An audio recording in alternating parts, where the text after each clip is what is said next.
Okay, magandang hapon sa inyong lahat. Yan, palakpakan natin ang Panginoon for that wonderful worship time. At sino dito ang on fire na? Talagang literal. Ang summer heat ay nagsisimula na, di ba? Last week ay sobrang lamig. Ngayon biglang mainit na. So, kaya maraming inuubo. Ayan, so again, tayo ay nasa last Sunday ng month ng March at last Sunday din ng ating series na Fire Proof. So, sa mga nakaraang linggo na pinag-usapan natin itong about fireproof dahil nga ngayong buwan ng Fire Prevention Month and at the same time simula na ng tag-init. Kaya lahat ay nag-aapoy literal sa init. So, first Sunday natin ay pinag-usapan natin is about fireproof your calling. Guard your calling means your mission in life. And what that is the calling to be part of the church and the ministry and at the same time to save and disciple people. At second week naman, second Sunday, review lang natin, last second Sunday naman is guard your heart. Yan, mga pusong nasugatan pero hinil ng Panginoon and because it is our source. At pangatlo, God our identity. Yan, so we are called and we have a purpose. At sa third topic na yon, hindi tayo nagkukumpit, kundi tayo ay lumalakad sa identity natin. And pang-apat, last week ay guarded relationship. So guard your relationship means bantayan natin yung mga nakakasalamuhan natin. Sabi nga, tell me your friends are and I will tell you who you are. And to guard our relationship, magkaroon din ng mentor.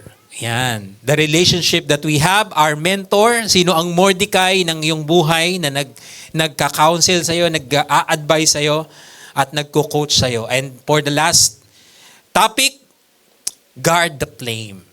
Yan. What we have received from the Lord, sabi nga, ay kailangan nating paapuyin pa. After everything, ang tanong, nabantayan natin, na-realize natin that we have a calling, at kailangan natin itong bantayan. Meron tayong mission. At the same time, na bantayan natin ang ating mga puso na hindi ma-sway. At bantayan natin ang ating identity. After this, what's next? Diba? After everything, paano mo naman sisiguraduhin na hindi mamamatay yung apoy? Ayan yung pag-uusapan natin. Guarding the flame. So, sisiguraduhin natin na hindi mamamatay ang apoy. Alam nyo, ang apoy, fire is extinguishable because it can run out of its fuel. That's reality. Ang apoy ay pwedeng mamatay kapag nawalan na ng fuel. So, kahit gaano kalakas ang apoy natin, means our drive, our passion in life, manghihina at mamamatay yun. Tama ba? Sabi nga merong lalong-lalo na sa Filipino culture, may tinatawag na ningas, kugon. Sa simula lang magaling. Diba? Sa simula lang on fire. Ningas, kugon, ibig sabihin po nun, yung alam niyo yung mga tuyong damo o yung kugon, kapag ka nagdingas yan sa simula lang, biglang aapoy ng malakas, tapos after nun, usok na lang. Saglit lang yun. And lalong-lalo na sa panahon ngayon, di ba? Itong tema natin, di ba? Ang source ng apoy ay yung mga panggatong, yung fuel. Kaya kapag wala nang sinusunog, wala nang apoy. At the same time, ang paapoy will not last long if it is run out of fuel or material to rekindle it. So, sa panahon natin, nakaka-relate ba kayo sa pagmamahal ng gasolina? Dahil nagmahal na ang pamasahe. Tapos, mahirap nang sumakay. Yan. So, literal, kailangan na mag-bike. So, And literal na may crisis sa ating oil. So at hindi natin actually are uncertainties that is coming our way because of the running out of fuel. Dahil apektado lahat 'yon, di ba? Ang lahat ng industries, especially lang ating utilities. Ayan, balita, tataas din ng kuryente. Di ba? So lahat 'yon apektado tayo. And lahat tayo, for sure yan, ay need na mag-adjust. Now imagine, yung relasyon mo sa Diyos at every aspect of your life, your calling, your ministry, your the discipleship, ay nakadepende sa apoy mo. And if you are not on fire, you are not fully functional. Ganun din. Sa ating buhay, spirituality, kapag ka nawala na ng apoy, we are not functioning well. Tama po ba? Kapag walang apoy sa buhay natin, we don't function well.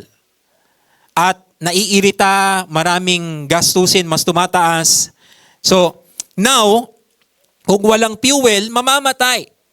Kaya nga may crisis kapag kulang ang oil or supply. Because everything depends on fuel. Now, reflect on it. Kung ang buhay mo at calling mo ay nakadepende sa apoy mo, what happens kapag nawalan ka ng apoy? Ano mangyayari natin kapag nawala na ang apoy? Diba? You may still be present, pero you're no longer powerful. Diba? You may still be, ayan, pag nawala ang apoy, pwede kang naglilingkod pa, lumalaban pa, pero hindi na nag-aapoy. Main text today, 2 Timothy 1 verse 6. Basahin natin, for this reason, kaya sinabi sa atin ni Paul, for this reason I remind you, sabay-sabay natin, to fan into flame the gift of God which is in you through the laying on of my hands. 2 Timothy chapter 1 verse 6. Fan into flame. Napaka-halaga na paypayan ng ating mga apoy. Literal, nire-remind tayo. Sa Greek word nito, anazopireo, means to rekindle a fire or to keep a fire alive so it doesn't die out. To rekindle a fire. Fan into flame meaning buhayin ulit, panatiliing nag-aapoy. Fan into flame. At ang malinaw dito, sabi ni Paul dito sa verse na to, no, hindi ka mag-iintay ng apoy. Sinabi niya, fan into flame, paypayan mo yung apoy mo. Meaning, we have all the desires, we have all the fire inside our hearts. Pero ang question, sabi nga, bugso ng damdamin. Madalas, sa simula lang. Kaya, why Paul use fan into flame to repair how we can handle our gifts and our calling? Alam niyo, sabi nga, binasa natin kanina dun during worship time, the fire on the altar must be kept burning. It must not go out. Every morning, the priest is to add firewood and arrange the burnt offering on the fire and burn the pot of the fellowship offerings. Literal, sinabi dito na the fire on the altar must be kept burning. We need to rekindle the fire in the altar. Literal, ang bilis po, sa totoo lang, ang bilis pong mawala ang apoy kapag wala ng panggatong. Nung isang araw lang, ay literal po ako'y naggatong ng ano.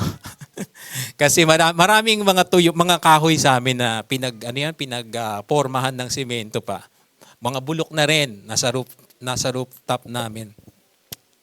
So, merong papakuluan na 2 oras daw kailangan pakuluan. So ngayon, di ba, magmamahal na rin ang LPG. So, tinry, sabi ko, ano ba yung pwedeng gamitin kaldero dyan na pwedeng umitim? So, literal, nag-apoy tayo. Naglagay ako ng siga doon sa kalan. And, napansin ko lang, hindi lang yung mismong kalan at pinapakuluan ang lumambot, pati ako yata. Kasi hindi ko maiwan yung apoy. Kasi saglit lang dahil sa sobrang tuyo din ng mga panggatong, ang bilis mawala, maubos. Pagka hindi mo binantayan, parang hindi kumukulo eh. So, literal, sabi ko, saglit lang yon, mga ilang minuto lang, kailangan mong i-adjust yung apoy, yung panggatong. Kasi nga, ang bilis. Ang bilis niya ma-run out. Literal, na babantayan mo yung apoy para magpatuloy yung gusto mong output. So, ganun din sa atin. Sabi ni mismo sa Leviticus, the fire in the altar must be kept burning. So, meaning may nagbabantay doon. Hindi pwedeng walang nagbabantay nun. Kasi nga, mabilis pong mawala yung apoy. Lalo na pag sobrang liyab, mas mabilis din makonsume yung panggatong. So, why do we need to guard the flame? Ang question naman yan, bakit mo kailangan bantayan yung apoy? Literal, sa Leviticus chapter 9 verse 23 to 24, sabi dito, Moses and Aaron then went into the tent of meeting. When they came out, they blessed the people, and the glory of the Lord appeared to all the people. Fire came out from the presence of the Lord and consumed the burnt offering and the fat portions of the altar. And when all the people saw it, they shouted for joy and fell face down. Fire came from the presence of the Lord and consumed the burnt offering. Saan ang galing yung apoy? It came from the presence of the Lord. So meaning, God is the source of fire. Ang apoy, ang source ng apoy ay ang Panginoon. Literal, di ba? Sabi nga, He is the one. He's the consuming fire. God sent the fire from heaven to consume the offering. The altar was divinely initiated. Literal, si Lord yung nagpaapoy. Sabi mo sa katabi mo, hindi ikaw ang source ng apoy mo. Si God. So, hindi galing yan sa yung talent. Okay? Hindi galing yan sa emotion mo or sa hype. Galing ito sa Panginoon. The question is, why need effort to rekindle the fire? Kung galing sa Diyos, at kung ang Diyos ang nag-start ng apoy, bakit kailangan mo pang panatiliin? Si Lord naman pala ang source. Diba? Ito, ang katotohanan, the fire on the altar must be kept burning, it must not go out. So meaning, the fire in the altar can go out, so it must be kept burning. Si Lord ang starter, diba? Pero ikaw yung magpapanatili. God started the fire, but He assigned you to sustain it. So literal, pinakita dito sa Leviticus when they were commanded, ang mga Levi, kinumand through Moses to build a tent of worship. Kinumand sila, tent of meeting, at doon sa outer court, nagkaroon ng burnt sacrifice. Yun ang instruction kay Moses and Aaron. And then, si Lord mismo yung nagpaapoy. Pero, binigyan sila ng responsibilidad na bantayan at panatiliin ang apoy. God started the fire, but it can be extinguished and it can fade. Pero God started, but man has the responsibility to keep it burning. Bakit? Kasi the altar was the place of sacrifice for sin to burn. So, the altar is the place of atonement. At the same time, ito yung lugar na kung saan para mag-sacrifice, mag-surrender, at God Himself tells them to keep it burning. So kapag intindihin mo yung kahalagahan ng apoy at responsibility na kasama doon, na binigay kay Moses at Aaron at sa mga Israelita, you will realize that it is a partnership. Sabi niyo, partnership. Partnership with God and His people in keeping the fire in their life to keep alive. And here are the things na kailangan nating maunawaan. Kapag nawawala ang apoy, nawawala din tayo ng presence ng Panginoon, ng kapangyarihan at ng purpose. So kailangan nating bantayan ang ating mga apoy. Tama ba? So malinaw, galing sa Diyos ang apoy at ang binigay na responsibility sa humanity, sa mankind, bantayan ang apoy na binigay ng Diyos. At papaano daw yun mababantayan? Kept the fire burning by putting sacrifices, offering your sins to the Lord, confessing your sins. Diba? At the same time, mag-alay sa Diyos. Meaning, hindi tayo matatapos na mag-alay, magbigay ng papuri sa Diyos dahil yun ang kinuman sa atin. So ngayon, how do we guard the flame? Literal na meron tayong gampanin. At papaano natin ito babantayan? Sabi dito, Leviticus 6:12, every morning, di ba? The priest to add firewood and arrange the burnt offering on the fire and burn the pot of the fellowship offering on it. Literal po. Gaya nung sinabi ko yung experience ko nung isang araw. Ang init pa naman. At literal, after nun, sobrang init eh. Ikaw din maluluto eh. Pero literal, matrabaho talaga ang pagbabantay ng gagatong ng apoy. Kaya dapat ang ilalagay mong panggatong yung talagang magliliyab at malaking panggatong. So, baka iniisip nyo trabaho lang ito ng pastor. Dahil sabi, the priest. Pero again, God chosen us, not just His people, but His royal priesthood. 1 Peter 2:9, but you are a chosen people, a royal priesthood, a holy nation, God's special possession, that you may declare the praises of Him who called you out of the darkness to His wonderful light.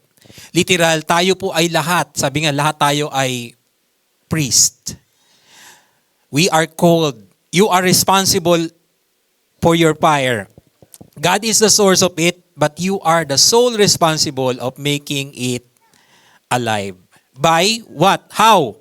The discipline to add firewood. We need discipline to add firewood daily. Disiplina. Sabi niyo, disiplina. How do we guard the flame? Number 1 is discipline. Add firewood daily. Kaya pala maraming nawawala na ng apoy kasi ang reality is kinakatamaran na natin ang mga bagay na nagpapaapoy sa ating pananampalataya sa Diyos. Minsan ganito tayo eh.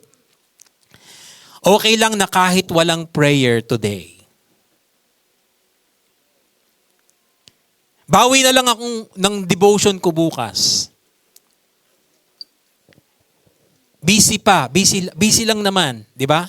Literal, nawawala yung pananampalataya natin sa Diyos sa sisimulayan sa ating mga pang-araw-araw na panalangin, ang ating devotion sa Panginoon, pag-attend ng worship celebration ngayong Sunday. Congratulations, nandito ka ngayon dahil ngayon ay mag-aapoy ka. Yan. Ang pag-attend ng live group and etc. Automatic, magiging on fire ka at committed ka sa Panginoon kung patuloy kang magkakaroon ng disiplinang papatuloy sa mga gawain ng Panginoon. Hindi mo napapansin, wala namang biglaan na nawala yung apoy. Unti-unti lang. Tama ba? So, kailangan ay disiplina. Sabi nga, katulad ng isang runner na nag-undergo ng matinding training, di ba? To get the prize, you need strict training, discipline, habit. Sabi sa Hebrews 12 verse 11, no discipline seems pleasant at time, but painful. Later on, however, it produces a harvest of righteousness and peace for those who have been trained by it. Again, hindi nangyayari na committed ka na agad. Hindi nangyayari na on fire ka na at magsaserve ka na agad kay Lord. Hindi mangyayari na gusto mong mag-serve agad at gawin yung pinapagawa niya. Hindi mangyayari na laging gusto mo na gawin yung purpose and calling mo and ministry mo sa Panginoon. The truth of the matter, it starts with our complacent attitude. Ayan yung paisa-isa, minsan lang, ay pahinga muna ako ngayon. Again, hindi yan instant nawawala. Hindi nawawala ang calling mo overnight, nawawala ito through a daily neglect. Discipline, add firewood daily. And alam niyo po ba, yung feeling mo na parang hindi naman mawawala yung zealousness mo kay Lord, pero mawawala yan kapag nag-compromise ka na. Unang compromise lang yan, unang miss out mo. Sabi nga, wag kang, don't miss on a two. Okay lang yung ma-miss ka ng isang beses, after nun, wag kang makondem, magpatuloy ka pa din. 'Di ba? So again, hindi yan biglaan. Unti-unti. Mainit-init pa yan, 'di ba? Hindi naman pwedeng mawala agad yung baga eh. Mainit pa din 'yon. Kaya feeling on fire ka pa din. Tingnan mo katabi mo, nanlalamig na ba? 'Di ba? Again, add firewood. Lahat tayo responsible sa fire natin. Even leader ka, and even pastor ka na, even mentor ka na, kailangan pa din na mag-add firewood daily. And alam nyo, pag sinabing discipline, nag-shutdown na agad tayo. Sa shutdown na ng ating mga kaisipan. Bakit? Kasi mahirap. Mahirap ang disiplinahin yung sarili. Pero, alam nyo, discipline, ang pinaka punto pa din, sabi nga magkakaroon ka ng disiplina, nagmumula din yan sa Lord. Naniniwala ba kayo? Si Lord din na nagbibigay ng discipline? Pero hindi mo pwedeng iaasa lang kay Lord. Sabi nga, siya ang magbibigay, pero ikaw ang magsusustain. Kasi, the gift of the Spirit is love, joy, peace, patience, goodness, faithfulness, sa dulo, and self-control. Self-control refers to discipline. So, makita mo doon, it is a gift of the Holy Spirit. So, meaning, it is a gift from God. Self-control, discipline is a gift from God. Pero we need to sustain it. Partnership siya. So, not by might nor by power, but by my Spirit, says the Lord. So, meaning, siya ang magbibigay ng apoy. Pero paano natin ititrain, manatili kang nag-aapoy. Manatiling surrender ang buhay mo. Pangalawa is to continuously devotion or devoting yourself to do it continuously. Devotion, di ba? Keep it burning continuously. The fire must be kept burning continuously. Devotion or devoting yourself to do it continuously. Sabi nga, however, sabi ni Paul, Philippians, however, I consider my life worth nothing to me. My only aim is to finish the race and complete the task the Lord Jesus had given me, the task of testifying the good news of God's grace. Continuously completing the task. Sabi nga, Philippians 3:13, no? For brothers and sisters, I do not consider myself yet to have taken hold of it, but one thing I do, forgetting the past, forgetting what is behind and straining forward to what is ahead. Literal po to, na kailangan natin ng continuous devotion, meaning, anong kaibahan ng discipline at devotion? Discipline is a commitment to start, while devotion is the will to continue. So magkasama siya. Disiplina, literal, sabi nga natin, nagmumula rin sa Panginoon. It is a fruit of the Spirit. God empower us. Pero kailangan nating panatiliin, yun yung devotion. Discipline gets you started, but devotion keeps you going. Discipline begins the journey, but devotion sustains it. Discipline is the decision to act. Devotion is the determination to endure, to finish the race that God has given us. So ang instruction ni God, ang command niya napaka-detalyado, no? Kung babasahin natin yung buong chapter ng Leviticus, pagdating sa pag-aalaga ng apoy, it is not even an option. Kasi bakit? They will lose the fire that cleanses their sins. The fire that represents the presence of God. Sabi nga ni Moses, if your presence doesn't go with us, we don't want to leave or depart this place. So bakit marami pa rin na nagpa-fail sa walk nila kay Lord? Because we always think that there is an option. Iniisip natin, mapapatawad naman ako ni Lord. Pwede naman maging complacent.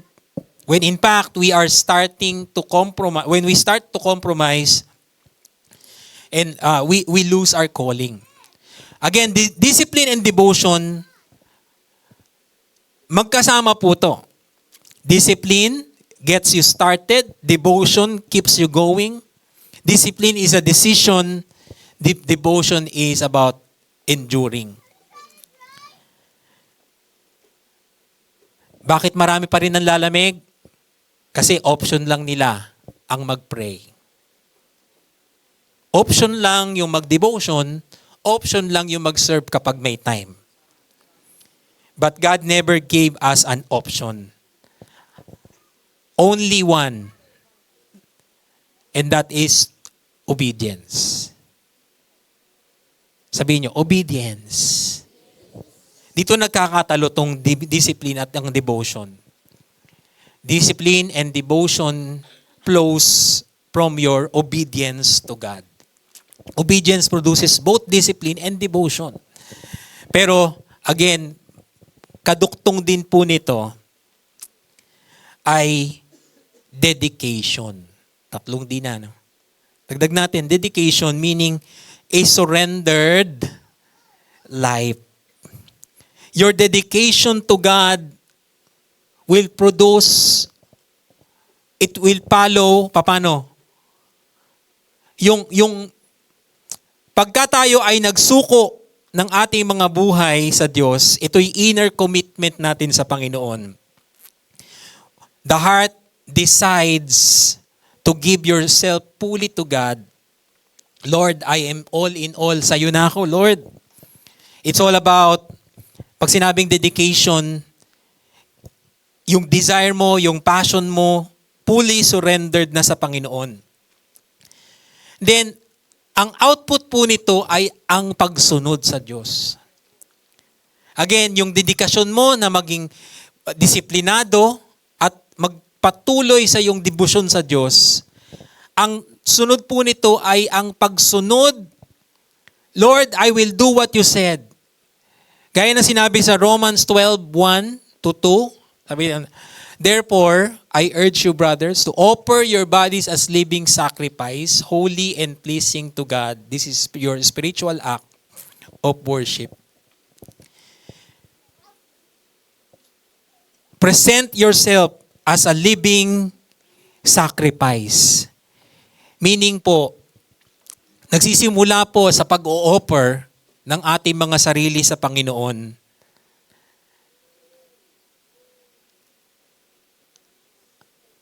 Ang panggatong na hinihingi ng Diyos ay ang ating mga buhay. Literal, living sacrifice. Romans 12:1, di ba? Therefore, I urge you, brothers, in view of God's mercy, sa view ng ginawa ng Panginoon para sa atin, sabi, offer your bodies as a living sacrifice, holy and pleasing to Him. Meaning, ano yung sabi doon sa burnt offering? That is a sacrifice. So ano ang sacrifice natin?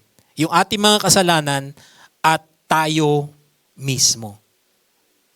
So to keep the fire burning, in short, ikaw ang maggagatong, ikaw mismo, ang buhay mo mismo, tayo mismo, ang magpapanatili ng apoy na nanggagaling sa Diyos.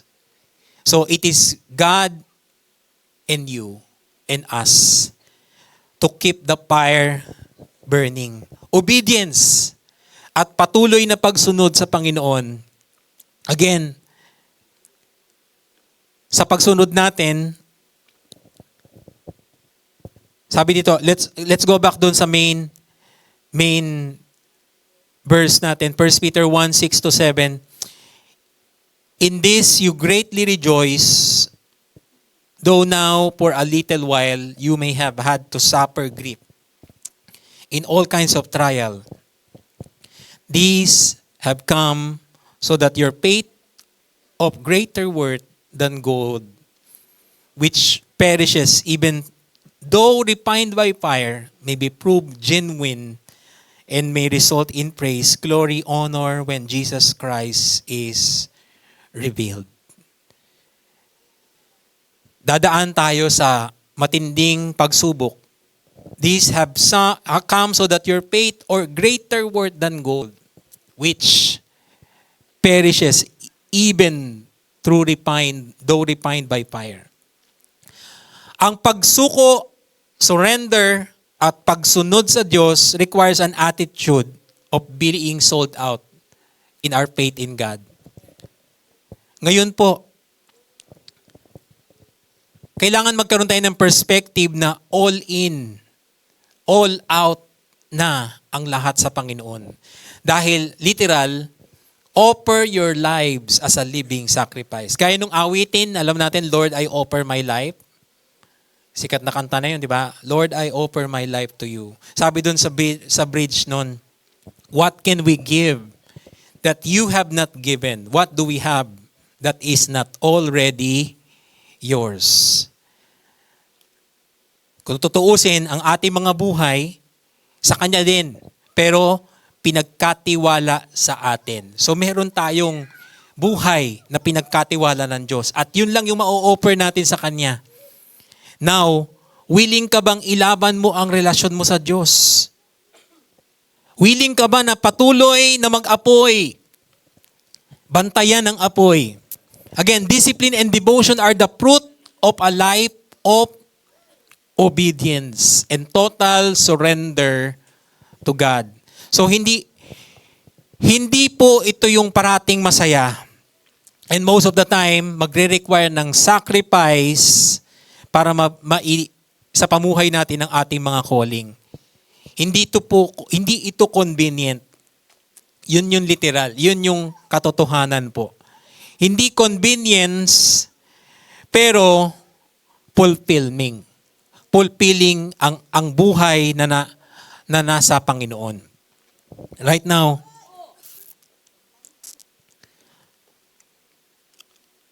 again, dumadating tayo sa time na hindi mo kaya mag-isa. Bakit? You need people that will keep your fire alive once again. Baka kasi, again, mag-isa ka na sa journey mo. Sabi nga, yung isang baga, kapag ka mag-isa na lang yan, pero pag magsama-sama, pag hiniwalay mo yung baga sa apoy, ano mangyari? It will lose its fire. So, kailangan kasama yung ibang tao. Kasama yung ibang mananampalatayang nag-aapoy. Literal, kapag kasama mo parati ay maapoy, hindi naman yung mga sunog, okay? Kasi pag sunog na, wala na. Okay? Nag-aapoy, literal, you will be set on fire. Ang tanong, tamang apoy. Diba? Again, si Lord ang nagpapaapoy, nagbibigay ng apoy. Ngayon, naghihingalo na ba yung apoy mo? Pinapaypayan mo ba? Baka kulang, ang tanong, kulang na sa paypay o kulang pa na wala nang source ng apoy. Again, I have a good news to everyone. You can rekindle your fire and keep it alive once again. Kung ikaw man ay nakakaranas na parang nanlalala ka na, walang imposible sa Panginoon. Tama? Literal, kapag tuyo yung panggatong, mabilis magliyab. Kapag basa, magliliyab ba yon? Hindi, iinit, matutuyo, at magliliyab din. Pag nanatili sa apoy. So kung ikaw man ay lalamig, may pag-asa ka pa. Kailangan mo lang manatiling kasama ang mga nag-aapoy sa Panginoon. So ngayon, literal, the fire of the Lord is in this place. Sabi nga, when 2 or 3 gathered in my name, meaning when we agreed together, Jesus is in our midst. There am I in the midst of them. If we agreed together, and if we are calling the fire of God to rekindle, again, our commitment, our obedience, our dedication, our devotion to the Lord.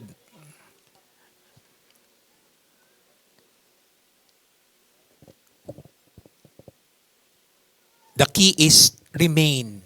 Diba? Kahit nanlalamig ka na, kahit nabasa pa yan, kapag nanatili ka kasama ang nag-aapoy, ang presensya ng Diyos, mag-aapoy ka pa rin sa Panginoon. Lalo na sobrang lakas ng apoy ng Panginoon.